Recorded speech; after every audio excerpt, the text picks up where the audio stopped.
Obviously, COVID has affected every business in the world. It's affected every livelihood.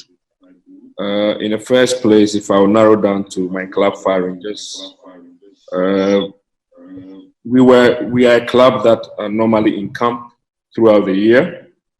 We keep the boys in camp throughout the year.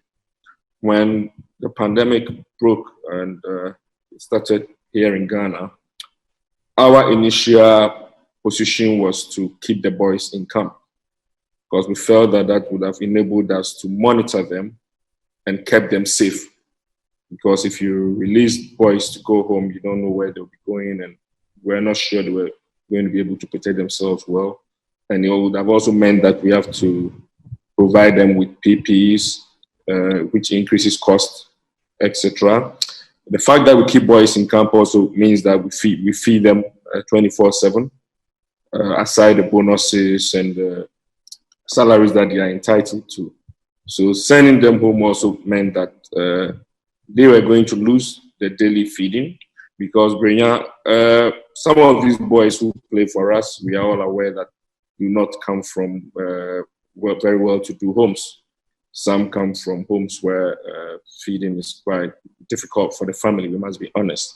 So when some of them are in camp, it provides them with the opportunity to at least have their food guaranteed. Even some of them, when you break camp, shelter is a problem. They struggle. Sometimes you break camp and some don't want to go home and you ask, why are you not going home? And it's an issue of shelter. So when it became apparent that we had to break camp based on government directives and subsequent directives from GFA, we had to come to that decision and send them home. I particularly was not happy about that decision because I felt that we were sending them out there to face the unknown. We're going to destinations that could not be controlled by us as a club. However, when there is a directive like that, all you have to do is to, respond positively. So we sent the boys home. In terms of finances for the club, there's been some positives and negatives. We are not a club that takes gate proceeds, so obviously we are not losing in that respect.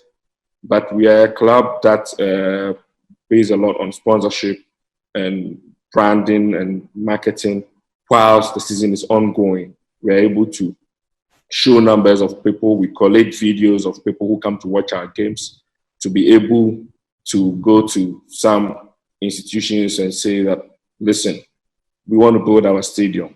Every week in, week out, there are 1,500 to 2,000 people coming to watch our games. So help us build our stadium and you can come and collect gate proceeds to offset the cost over a number of years. So we are unable to prove that now. However, as a bankroller, I can also say that we are saving money from the money that we use for cooking daily for the boys. On the flip side, we are losing money because you are paying staff who are not providing any service for you currently. We have groundsmen. I will tell you that to keep our pitch in shape, every 3 weeks, 2 to 3 weeks, we are weeding the pitch. We are watering using electricity, water, because we have a borehole that pumps and it's a mechanized one, we use electricity. Every 2 weeks, we are paying for electricity, even though the boys are not in camp. We have a chef that cooks for the boys. This chef is not cooking currently. We are paying her.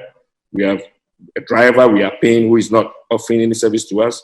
Our coaches and technical team are home and constantly, because they have a contract and they expect that you honor that contract. However, there isn't much coming in, and the effect of paying for something that you are not getting value for is quite a difficult thing to do. However, we are also trying to turn the problem around and find some solutions in there, because there are things that COVID can affect and there are things that COVID cannot control. We have come to realize that in this COVID era, one thing that has survived is IT, the use of IT, the use of technology. So we as a club are ensuring that we gain the necessary technology, the necessary softwares to be able to interact with our fans to be able to prepare the team. For instance, we all know that in Ghana, many clubs do not take websites seriously. And I would have thought that in this period that there's inactivity, clubs will take the opportunity to go their website, to redesign their banners, to try and create things that COVID cannot affect directly. And that is what we at Phar Rangers, we are doing. As Palmer mentioned, COVID might be something that we may have to live with the rest of our lives. And therefore, it is important that we also find innovative ways to live with it. In terms of the generality of Ghanaian football, one thing I'll mention is that, for instance, everybody knows that I was the organizer of the House of Folk Kotoko game that was supposed to happen in London. But for COVID, the two clubs were going to generate some revenue. The players were going to get exposure.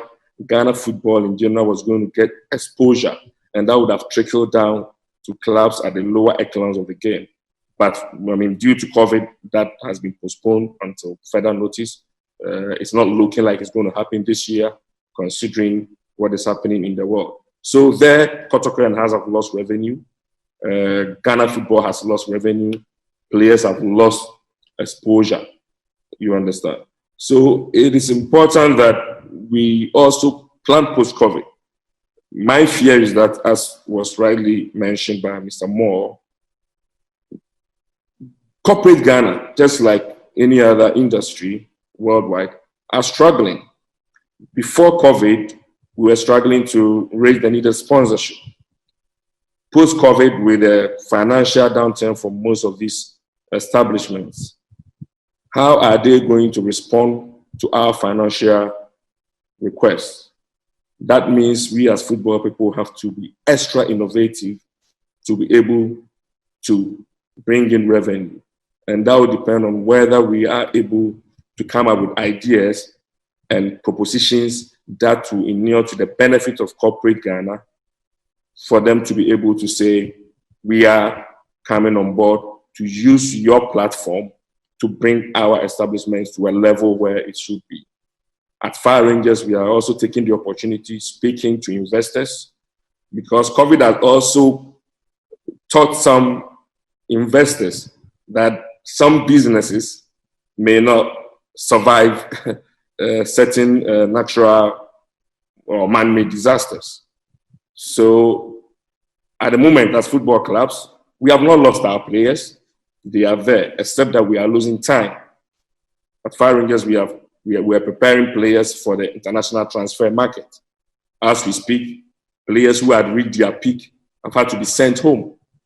When they come back, and only God knows when they are coming back, they cannot get straight into the groove. We have to go for preseason. Everything is like being rewinded, and it means that they are losing the momentum.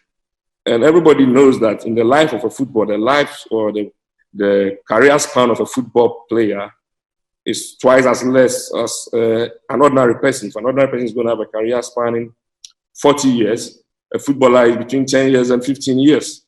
So losing 6 months or 1 year in your career as a footballer is like losing 2 or 3 years in a normal career, which is very difficult for the boys to. So we have to come up with innovative ways to try and build our industry again when things return to normal. So that is what I'll say for now.